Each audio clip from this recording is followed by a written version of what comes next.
Beleza, pessoal. Então, oficialmente agora, boa noite a todos os alunos do pré-vestibular, pré-universitário social Barros Terra. E hoje, conforme eu prometi na semana passada, nós vamos ter uma revisão de história, né? Então, nossa aula hoje, a gente está na semana 8, e vai ser hoje uma revisão de Brasil colonial. Então, vai ser uma missão bem difícil, né? Nós temos apenas 50 minutos para falar de 300 anos de história. Né, o Brasil colonial, esse período, ele está compreendido, né, entre 1500, desde a descoberta do Brasil, né, até ali 1815, com a elevação de Brasil à categoria de Reino Unido, e eclodindo em 1822, com a independência do Brasil. Então, como eu falei, né, descoberta do Brasil, entre aspas, porque a gente, hoje em dia, a historiografia moderna, né, não entende mais como uma descoberta. Sabe-se, né, que os portugueses já sabiam que havia terras aqui, tanto que o Tratado de Tordesilhas ele é assinado bem antes da chegada dos portugueses na América.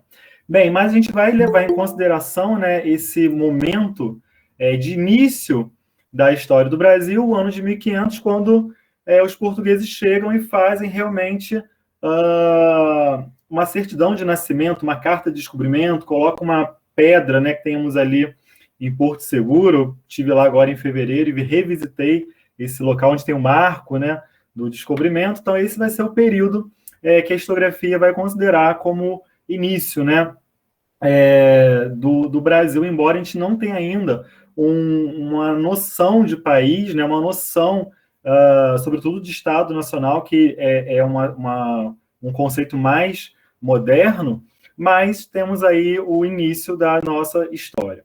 Bem, o período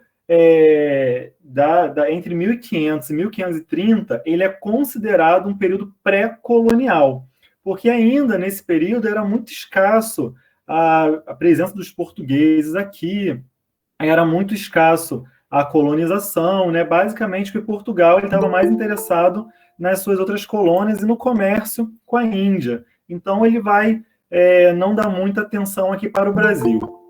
Nesse momento, a gente tem ainda uma interação de portugueses com indígenas, né? Não havia indígenas escravizados, né? Mas uma relação mais amistosa entre portugueses e indígenas, sobretudo na figura do escambo, que era aquela troca de mercadorias, né? Bens, enfim, espelhos, por pau-brasil, que os índios vão fazer a extração na mata e vão trazer para o litoral, para os portugueses. E aí eu vou botar um ponto muito importante para a gente ter na prova do Enem, que é o conceito indígena. Tá? Não usem mais a palavra índio. Essa palavra caiu em desuso. A academia ela não tem mais utilizado a palavra índio. Por quê? Porque quando a gente fala índio, parece que é um povo só, né? O índio dá um sentimento de unidade. Quando a gente fala indígenas ou povos indígenas, a gente está realmente aí falando dessa pluralidade, né, de línguas, de etnias. Hoje nós sabemos que nós temos, né, a língua tupã, a língua xê, os povos xavante, os tamoios, os guaranis, enfim, são várias nações indígenas. Então, muito importante no Enem, numa prova de redação ou na prova de história, não usar o termo índio, mas o termo indígena, que reflete essa pluralidade que nós temos, né, de várias etnias, vários povos na América. Bem, o monopólio, né, de extração de pau-brasil, que era o principal produto nesse momento, ele é dado à Companhia Comercial de Fernando de Noronha, que a partir de 1502 começa a fazer as primeiras feitorias, né? As feitorias eram os entrepostos aqui na colônia de armazenamento e de extração do pau-brasil. Sofria muito com a pirataria de franceses, porque a França ela não reconhecia o Tratado de Tordesilhas feito entre Portugal e Espanha.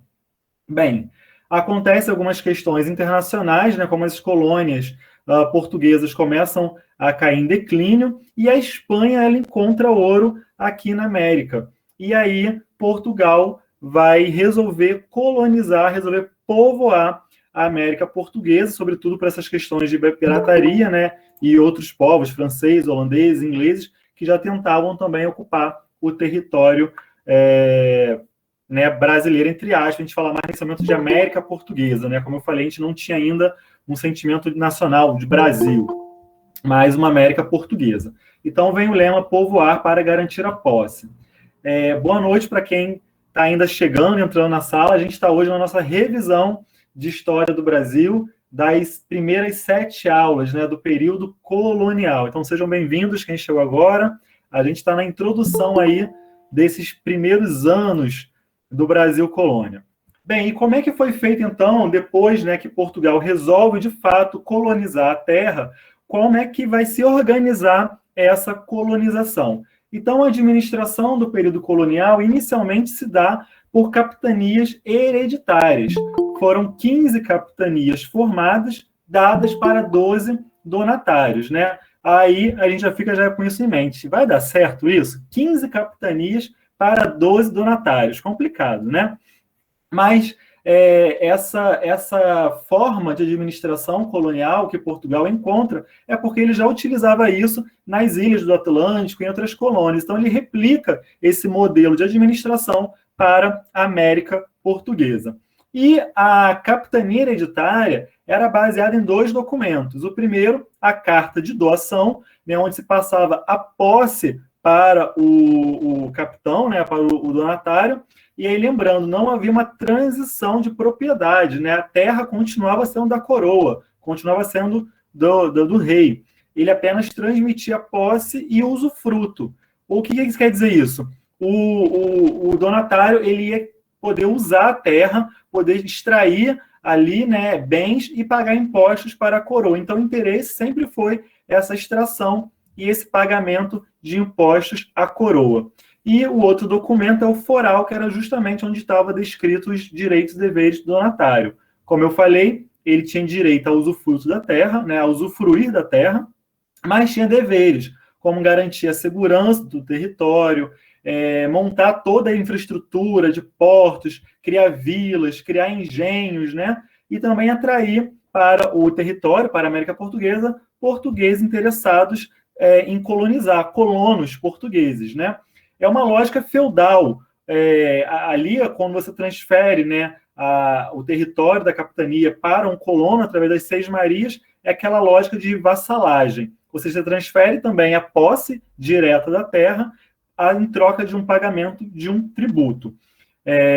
Apenas 2 capitanias vão prosperar nesse momento, né, das 15 capitanias, apenas a de Pernambuco e a de São Vicente prosperam. E aí, Portugal resolve mudar, então, um pouco a lógica da administração colonial. Em 1548, vem um governador-geral, né, nomeado um governador-geral para administrar o território, juntamente com o provedor-mor, que vai cuidar toda da parte executiva, se assim podemos dizer, um capitão-mor, que vai cuidar da segurança, e um ouvidor-mor, que faria ali o papel da justiça. Nesse momento, a capital é Salvador, a cidade mais importante é Salvador. Estamos muito focados ainda na região Nordeste. E essa administração ela vai se dar através de vilas, né, de câmaras municipais nessas vilas, onde serão votados vereadores, através de um voto censitário. E só quem poderia votar e ser votado eram os homens bons, ou seja, quem tinha propriedade, os latifundiários. E nesse momento, nós temos já não mais o ciclo do pau-brasil, né? O principal produto aqui, a economia que vai girar nesse período é a economia açucareira. E ela se baseia, primeiro, no Pacto Colonial. O que é o Pacto Colonial que me perguntaram na última aula, né? Eu expliquei, voltamos aqui ao conceito. O Pacto Colonial é justamente esse exclusivo metropolitano. É esse comércio único que a colônia poderia fazer tão somente com a sua metrópole. Só poderia comercializar, exportar, vender seus produtos e comprar produtos da colônia. Então, temos aqui o Pacto Colonial e também essa economia açucareira, ela vai ser favorecida pelo clima tropical, né? A Europa tem um clima mais temperado, então a cana se desenvolve bem aqui no nosso clima tropical. Temos também o solo de Massapê, que vai favorecer esse cultivo, e teremos uma monocultura de exportação, ou seja, apenas uma cultura, que é a cana, sendo exportada para a sua metrópole. Não havia diversificação de produtos. Claro que haviam lavouras, né, de subsistência, onde alguns gêneros alimentícios seriam plantados, mas o forte era a monocultura. E também vai se basear esse modelo econômico no latifúndio, ou seja, na grande propriedade, o que explica muito hoje em dia, né, e vamos fazer esse paralelo para a gente entender o nosso presente, por isso estudamos a história. O latifúndio vai fomentar, vai dar uma causa a essa grande concentração de terra que nós temos até hoje no Brasil. E, por fim, pessoal, a economia açucareira, ela também se baseia na mão de obra escrava africana. E por que isso? Porque era muito rentável para os comerciantes portugueses o comércio de escravo, né? E a coroa também lucrava quando ela aferia impostos desse comércio. Então, a mão de obra escrava africana vai ser utilizada e escolhida, sobretudo, por um caráter e um interesse comercial, tanto dos comerciantes portugueses, da elite portuguesa, né, do comércio dos burgueses, como da própria coroa em aferir lucro, né, em ter impostos desse comércio. Nesse momento também, pessoal, entre 1580, né, final do século XVI e até o meado do século XVII, e 1640, acontece também a União Ibérica. E é muito importante a gente lembrar desse período que a União Ibérica não quer dizer que Portugal e Espanha passaram a ser um país só. Eles não se uniram. Portugal continua sendo Portugal e a Espanha continua sendo a Espanha. O que acontece é que o trono português fica vago, né, com a morte de Dom Sebastião, da dinastia de Avis. Ele vai para uma guerra no Marrocos e morre. Inclusive, já pude estar lá no local da guerra, eu já estive lá no Marrocos, onde ele morreu. Muito fantástico esse local, a história toda do local. E o trono fica vago, então o trono é ocupado pela coroa espanhola. Então não existe uma fusão dos países, apenas a coroa espanhola ela passa a dominar, ela passa a reinar sobre Portugal. Isso permite, qual é a consequência disso para o Brasil? A primeira consequência é que com a fusão do trono, né, da coroa espanhola dominando Portugal, o Tratado de Tordesilhas, cai por terra. E aí permite que o Brasil ele avance um pouco adentro, né? Por isso que o nosso mapa hoje em dia não está tão reflexo do Tratado de Tordesilhas, mas há essa permissão, essa possibilidade de invasão, né, da linha que foi traçada no final do século XV. Outra consequência é a invasão holandesa no Nordeste, né? Por que essa invasão holandesa? Lembramos que a Holanda, na época, brigava com a Espanha pelo domínio dos Países Baixos. Então, como a Espanha passa a dominar também a América Portuguesa, a Holanda resolve fazer essa invasão em retaliação a essa guerra com a Espanha que acontecia lá na Europa. E os holandeses vão ficar aqui no Brasil até o meado do século XVII, quando ocorre a insurreição pernambucana. Até aí nossa revisão, pessoal, tudo tranquilo? Estou indo rápido demais? Podemos continuar? Feedback de vocês aí? Já que você perguntou, se puder dar só uma acelerada, que eu não estou conseguindo acompanhar e anotar ao mesmo tempo. Não sei. Beleza, Gabi, vou mais devagar, sem problema. Às vezes eu percebo que eu estou indo muito rápido, por isso eu perguntei. Mas pode me parar aí que a gente vai dar mais tranquilidade. É porque, como eu falei no início, né, o Brasil colônia são 300 anos, né, 3 séculos de história, então é muita coisa. Então, eu fico um pouco preocupado com o horário, mas vamos lá que vai dar tempo. Bem, após o ciclo, né, da cana-de-açúcar, temos o início aí... Voltar ao outro, claro, volto sim.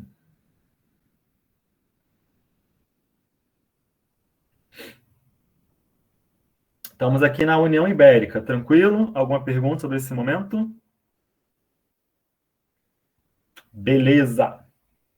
Então, após, né, o ciclo da cana, temos início, então, ao ciclo do ouro. O ouro que foi descoberto pelos bandeirantes, figura muito importantes, né, e muito controversas também na nossa história. Por quê? Porque os bandeirantes, eles basicamente foram aquelas pessoas que através das expedições que eles faziam, né, muitas expedições privadas, foram interiorizando o Brasil, se assim podemos dizer, né? Eles foram avançando o território adentro, território esse que era muito colonizado no litoral. Se a gente reparar o nosso mapa, a gente repara que as grandes cidades do Brasil, né, Rio de Janeiro, Salvador, as primeiras capitais, e as cidades todas importantes, a maioria das capitais, né, Fortaleza, Recife, São Luís, são todas no litoral. E é justamente pela figura dos bandeirantes que o Brasil vai começar a ter essa interiorização através dessas expedições. E eles descobrem o ouro no século XVII, mas é no século XVIII que o ouro vai ter o seu auge, o seu apogeu. Bem, no ciclo do ouro, a coroa, ela finalmente, né, descobre seu Eldorado. Os espanhóis descobriram ouro muito antes na América Espanhola, e os portugueses finalmente descobrem a existência de metais preciosos na região das Minas Gerais. E eles vão instituir 2 impostos, que é o quinto e o dízimo. Bem, essa descoberta, né, esse novo ciclo da mineração, ele desloca para o sudeste, né, desloca mais ao sul, o eixo econômico do Brasil, que estava ali muito concentrado no Nordeste, né, como eu falei, a capitania, uma das que mais prosperaram foi Pernambuco, então temos a questão muito da cana-de-açúcar ali, a capital ainda em Salvador, e a gente tem esse deslocamento do eixo econômico para o Sudeste, mais especialmente para o Rio de Janeiro, que vai se tornar a principal cidade, o principal entreposto, né, entre a Europa, entre o sul do Brasil e a própria África. Então, pela posição geográfica, estratégia, o Rio de Janeiro começa a ganhar muita importância. Então, Juana, a invasão holandesa, ela acontece no Nordeste brasileiro, né? Justamente por esse motivo dessa guerra entre a Espanha e a Holanda pelos territórios dos Países Baixos. Os Países Baixos são ali, hoje a gente chama, né, Netherlands em inglês, né, Países Baixos, que é justamente a própria região da Holanda. A Holanda eram vários reinos, né, que hoje a gente conhece como Holanda, mas eram vários territórios. E a briga era justamente entre a Espanha e a Holanda por esses territórios que hoje compõem a Holanda. Então, era uma guerra acontecendo lá na Europa, que teve um reflexo aqui no Brasil, sobretudo no Nordeste. Tá bom? Voltando um pouquinho também, aproveitando a sua pergunta, isso se dá porque os holandeses já estavam no Brasil há bastante tempo, né? Inclusive, os grandes latifúndios no Nordeste, eles foram financiados com recursos de bancos holandeses, porque quando a coroa portuguesa ela faz esse projeto de capitania, né, as Seis Marias, ela terceiriza a colonização do Brasil, porque eles não tinham dinheiro. Lembrando que Portugal resolve colonizar o Brasil porque estava, né, com problemas nas suas colônias, estava precisando de dinheiro, então resolve colonizar o Brasil. Mas os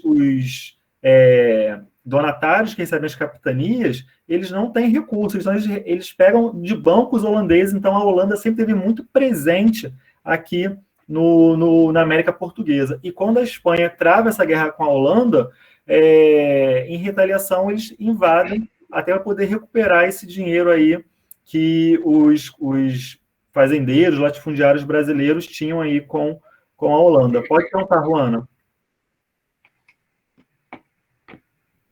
Alguma pergunta? Não, obrigada. Tranquilo, então. Então, prosseguindo. Meu microfone abriu sozinho, desculpa. Sem problema, já fechei ele aqui já. Sem problema, acontece.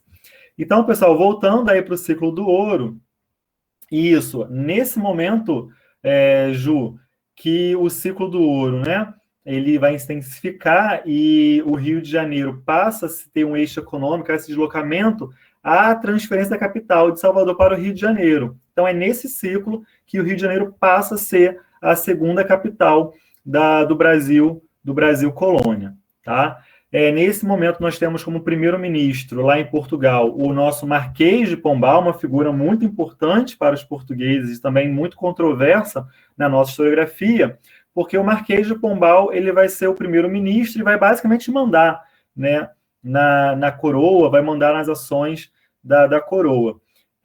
existe nesse momento uma influência muito grande do iluminismo. Então, o Marquês de Pombal ele é considerado um ministro progressista, né?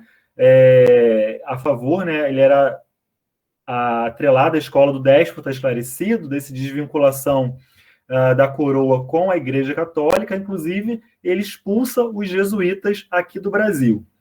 Só que, embora Pombal, o Marquês de Pombal, era uma figura progressista, né, bebia aí das águas do iluminismo, ele vai intensificar o pacto colonial, ele vai cada vez mais apertar a tributação, apertar o monopólio da colônia com a metrópole, até que se declara a derrama, como nós vimos na aula passada, que vai ser essa tributação forçada em cima do ouro aos mineradores, né, naquela atividade ali do extrativismo do minério.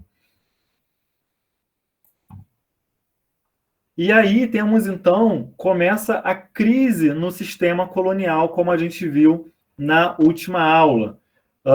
Alguns fatores foram muito importantes, né, para a crise do sistema colonial, como a independência dos Estados Unidos declarada em 1776, né? Lembrando que a Guerra de Independência foi até 1787. Então, essa independência, a primeira colônia, né, nas Américas, a se tornar independente, sobretudo tornar-se uma república, ela vai agitar bastante as colônias aqui na América.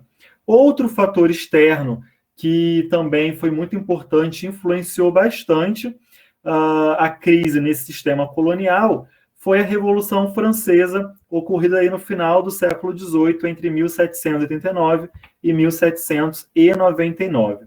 E também alguns fatores internos foram importantes para o desfecho do sistema colonial, né, para o rompimento do pacto colonial.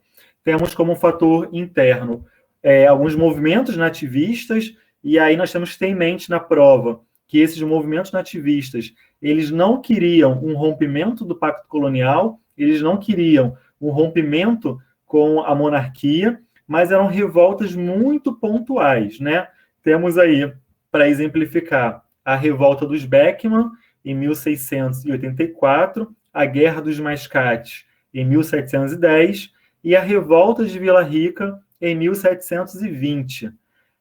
E, diferente dos movimentos nativistas, temos os movimentos emancipacionistas, que, como o próprio nome diz, são movimentos que vão prever, vão querer, vão exigir justamente a emancipação, né, a separação de alguns territórios de Portugal. Lembrando, mais uma vez, não era uma emancipação do Brasil, porque não existia essa ideia de nação brasileira, ideia de país, ideia de Estado Nacional. Era apenas um território, um grande território ocupado pelos portugueses. Então, esses movimentos emancipacionistas, eles vão querer a separação do território da metrópole, né? Então, uma independência muito local, um movimento separatista muito local. E temos aí como exemplo a Conjuração Mineira, ou Inconfidência Mineira, né, em 1789, e a Conjuração Baiana em 1798. Até aí, pessoal, perguntas? Dá uma pausa aí para vocês respirarem e perguntarem.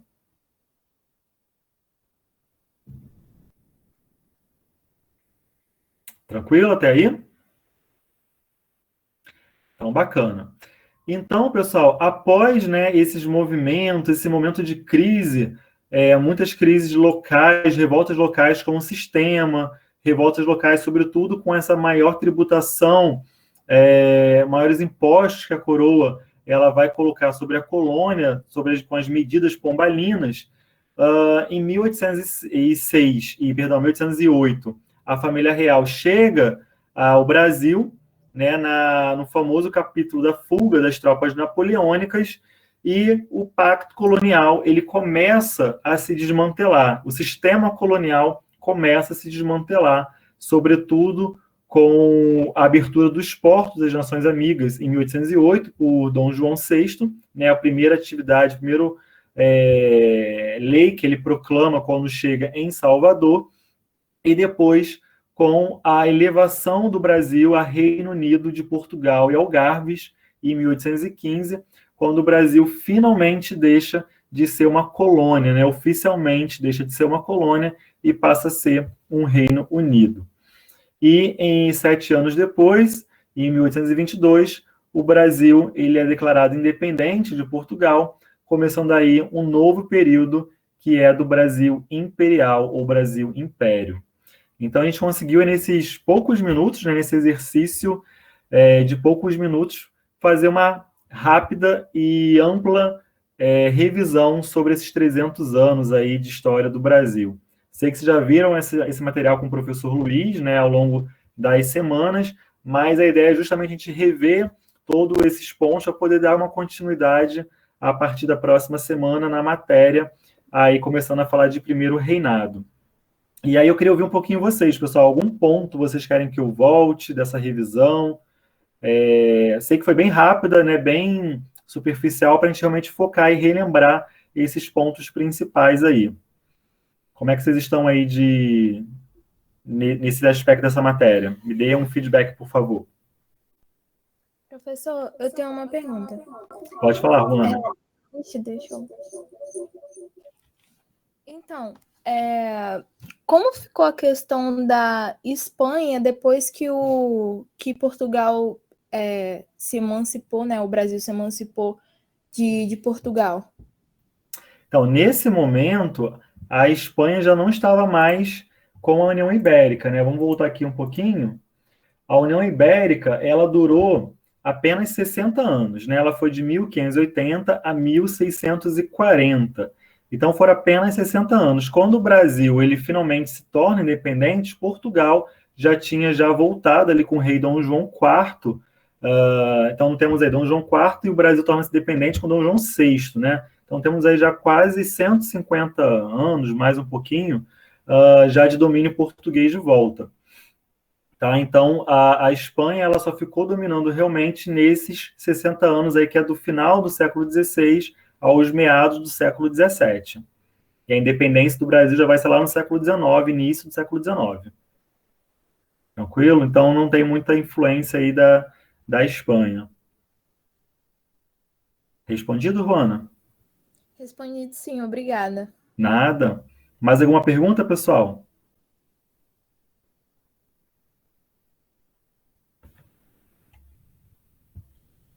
Fiquem à vontade, viu? Então, eu trouxe aqui uma questão para vocês, para a gente ver e debater como o vestibular, né, traz essas questões de Brasil Colônia. Lembrando que esse tema Brasil Colônia, ele já caiu já bastante no vestibular. Basicamente, 40% da prova de História do Brasil é sobre esse período, né? Lembrando que é um período bem grande, então ele é bem cobrado no vestibular. Então, eu trouxe aqui uma questão que fala o seguinte: a produção de açúcar no Brasil colonial. Letra A. Então, a questão quer saber como se dava essa produção, essa economia açucareira no Brasil colônia. Letra A. Possibilitou o povoamento e a ocupação de todo o território nacional, enriquecendo grande parte da população? Não, né? Nem possibilitou o povoamento, que o povoamento era basicamente do litoral, né? Como eu falei, se a gente pensar nas capitais hoje do Brasil, a maioria está ali no litoral, e nem a ocupação, porque a ocupação ela foi acontecendo lentamente, o que ajudou a levar o avanço do território nacional para o interior foram os bandeirantes ali no Círculo do Ouro. Letra B. Praticada por grandes, médios e pequenos lavradores, permitiu a formação de uma sólida classe média rural. Não é verdade, né? Até hoje a gente não tem uma classe média rural. A nossa economia rural é uma economia de grande latifúndio, né, de grandes terras, ou seja, foi basicamente grandes lavradores, não teve participação de médios ou pequenos. Claro que havia, né, pequenas chácaras ali, mas era basicamente de uma economia de subsistência, né, de arroz, feijão, não de cana-de-açúcar. Ju já chutou a letra C. Chutou não, né? Respondeu. Juana também. Vestibulando não chuta, né? Responde com certeza. Letra C. consolidou no Nordeste uma economia baseada no latifúndio monocultor e escravocrata que atendia aos interesses do sistema português. Perfeito, bacana, isso aí, parabéns, acertaram. Então, a letra C, né? O ciclo da cana estava basicamente ali na região Nordeste, na economia, como eu falei, baseado no latifúndio, na grande propriedade rural, monocultor, porque era só uma cultura, era cana-de-açúcar, e escravocrata, porque a mão de obra era escrava e atendia aos interesses do sistema português, porque a gente está numa lógica aí do pacto colonial, que é justamente atender ao interesse da metrópole. Arrasaram, meninas, letra C. Vamos ver porque também não é as outras questões, né? Letra D. Desde o início garantiu o enriquecimento da região sul do país e foi a base econômica da sua hegemonia na República. Não. O ciclo do ouro termina muito antes do Brasil República, né? Como a gente viu aí. Então, aí também não tem a ver com a região sul.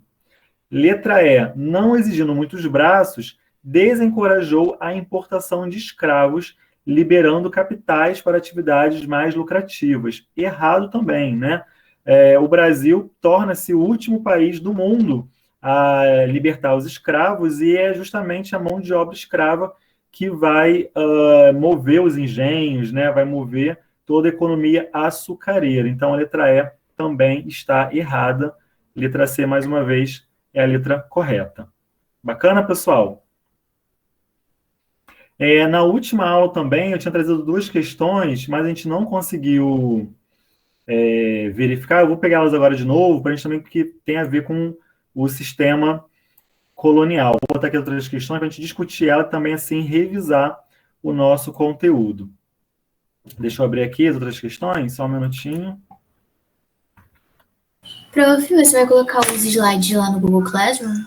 Sim, eu já coloquei da última aula e também já coloquei a última aula no YouTube, tá? Essa aula também está sendo gravada e também vai para o YouTube, assim como material.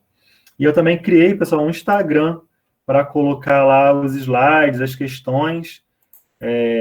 Também fiquem à vontade, está lá no YouTube a referência ao Instagram, tá? historiadobrasil.enem. Quem quiser entrar. Então, deixa eu botar aqui as últimas questões da última aula. Opa! Então, eu trouxe aqui 2 questões do Enem. A primeira questão é do Enem de 2010 e fala o seguinte: o alfaiate pardo João de Deus, que na altura em que foi preso não tinha mais do que 80 réis e 8 filhos, declarava que todos os brasileiros se fizessem franceses para viver em igualdade e abundância. Então, a própria questão aí já traz alguns elementos importantes, né? Fala do alfaiate pardo. O alfaiate, a gente vai lembrar justamente, né, da conjuração baiana ou revolta dos alfaiates. Então, o começo da questão já traz para a gente já essa revolta, né, emancipatória, que nós temos aí a conjuração baiana. E fala aí, né, alfaiate pardo, então temos já que é uma pessoa do segmento mais médio, baixo da população. Então, o texto faz referência à conjuração baiana. No contexto da crise do sistema colonial, esse movimento se diferenciou dos demais movimentos libertários ocorridos no Brasil Então, o Enem ele quer saber qual é a diferença da conjuração baiana para os outros movimentos revoltosos, né, emancipatórios, separatistas que tivemos aí no final do período colonial. A letra A fala: defender a igualdade econômica, extinguindo a propriedade, conforme proposto nos movimentos liberais da França napoleônica. Não tem nada a ver. Né? A gente não fala nesse momento aí de igualdade econômica, extinção da propriedade. Já tem resposta chegando, bacana. Letra B. Introduzir no Brasil o pensamento e ideário liberal que moveram os revolucionários ingleses na luta contra o absolutismo monárquico. Também não tem nada a ver com Revolução Inglesa, né? Ou luta contra o absolutismo monárquico. Nesse momento aí, a gente está falando de Revolução Francesa. Letra C. Embora, sim, né, seja luta contra o absolutismo monárquico, mas não é revolucionário inglês, é francês. Letra C. Propôs a instalação de um regime nos moldes da República dos Estados Unidos, sem alterar a ordem socioeconômica, escravista e latifundiária. A letra C é justamente a conjuração mineira, né? É Inconfidência Mineira a letra C. Então, ela vai se espelhar na República dos Estados Unidos sem alterar a ordem socioeconômica, escravista e latifundiária, né? Lembrando que a Conjuração Baiana ela vai se inspirar na independência do Haiti e não na independência dos Estados Unidos. Letra D, apresentar um caráter elitista burguês, uma vez que sofrera a influência direta da Revolução Francesa, propondo o sistema censitário de votação. Não foi um movimento elitista, mas foi um movimento popular. E a letra E, a galera gabaritou, parabéns a todo mundo, vai falar defender um governo democrático que garantisse a participação política das camadas populares, influenciado pelo ideário da Revolução Francesa. Então, justamente a letra E é a correta nessa questão. Para a gente continuar aqui a nossa revisão e concluí-la, temos mais uma questão do MEC, do Enem, da prova de 2014, que vai falar o seguinte: a transferência da corte trouxe para a América Portuguesa a família real e o governo da metrópole. Trouxe também, e sobretudo, boa parte do aparato administrativo português. Personalidades diversas e funcionários régios continuaram embarcando para o Brasil atrás da corte, dos seus empregos e dos seus parentes após o ano de 1808. Os fatos apresentados se relacionam ao processo de independência da América Portuguesa por terem. Então, vamos entender quais são aí os elementos que se relacionam com a chegada da família real e esse processo de independência. Letra A. Incentivado o clamor popular por liberdade, a nossa independência foi por um clamor popular? Sabemos que não, né? Foi uma independência feita pela própria monarquia, pela própria coroa portuguesa, né? O príncipe regente que declara a nossa independência. Então, letra A está fora. Vou pular a letra B, por algum motivo. Letra C. Motivadas revoltas escravas contra a elite colonial. Não, a gente não tem, né, revoltas escravas em todo o Brasil, a não ser situações pontuais, locais. Então, letra C também está fora. Letra D, obtido o apoio do grupo constitucionalista português. Totalmente o contrário. Vamos lembrar que o grupo, né, constitucionalista português, ele vai exigir que Dom João volte a Portugal e que o Brasil volte a ser colônia. Porque quando o Brasil é elevado à categoria de Reino Unido, né, o Rio de Janeiro vira a capital da colônia, o comércio de Portugal começa a ficar muito decadente, né? Portugal ele perde o seu protagonismo. Então, ele pede que justamente o Brasil volte a ser uma colônia. Então, a letra D está totalmente fora. Letra E, provocado um movimento separatista das províncias. Não. A gente viu na última aula que os movimentos separatistas eles acontecem antes da chegada da família real, né? Eles acontecem ali no final do século XVIII e a família real chega no começo do século XIX. Então, ele está fora aqui de tempo a letra E. Então, por isso, temos que a letra B é o correto, né? A vinda da família real, ela enfraquece o pacto de dominação portuguesa, né? Como eu falei, a abertura dos portos, é permitido que o Brasil tenha universidades, tenham manufaturas, faça o comércio com nações amigas. Então, o exclusivo metropolitano, né, se quebra, se perde. Portugal não é mais, não tem mais essa exclusividade de comércio com o Brasil. Então, letra B é enfraquecido o pacto da dominação metropolitana. Bacana, pessoal? Então, aí, com as questões, a gente consegue fazer uma boa revisão do material. Bem, a gente conseguiu aí, nesse tempo de aula, né, que é bem curto, fazer essa revisão do Brasil Colônia. Foi bem corrido, eu sei porque era muito assunto, são muitos temas, mas está gravada a aula, eu vou colocar lá no YouTube, vou mandar o link. Eu já mandei o link para algumas pessoas da última aula que me perguntaram no individual. Ju, eu não trouxe mais uma questão aqui. Eu trouxe essas 3 mesmo. Eu prometo que na próxima aula eu trago mais questões, deixo no bolso. Mas a monitora, ela mandou um questionário para vocês, lá no Google Classroom, né? E eu vi que apenas poucas pessoas responderam. Então, lá no Classroom tem questionário. Vocês querem que eu também faça um questionário de revisão? Eu peço para a monitora colocar, a gente debate, quer fazer uma aula de debate de exercício, como vocês preferem. É mais interessante fazer resumo quando tiver, porque eu pretendo fazer mais um resumo, 1, 2, 3, 4, eu vou dar mais 5 aulas, e depois eu paro fazer mais um resumo, né? Eu vou fazer agora sobre o período regencial todo, primeiro período e segundo reinado, e depois eu paro para uma revisão. Vocês acham mais interessante uma revisão expositiva ou uma revisão de exercícios? Vocês que mandam. Melhor de exercício. Acharam mais interessante?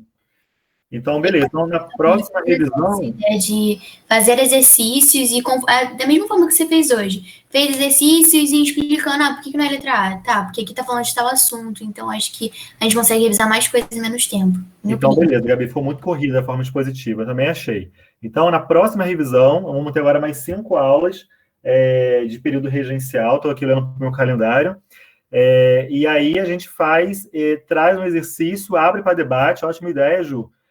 Vocês vão falar qual é a questão que vocês acham, por quê, e eu venho ponto a ponto, como a Gabi mencionou, debatendo por que sim, por que não, e a gente vai revisando o conteúdo, vai ficar bem bacana, bem dinâmico, né? A gente vai sentir na pele aí como pensar na prova, como construir o raciocínio, como poder eliminando, né? Porque é muito importante na prova, pessoal, é eliminar questões que você sabe que não está certo, né? Você eliminando para poder marcar com maior consciência aí a questão correta, tá bom? Então, combinado assim, na próxima revisão vai ser uma revisão de exercício, né? Com uma exposição breve e exercício comentado. Bem, estamos chegando no final, agradeço a presença de todo mundo.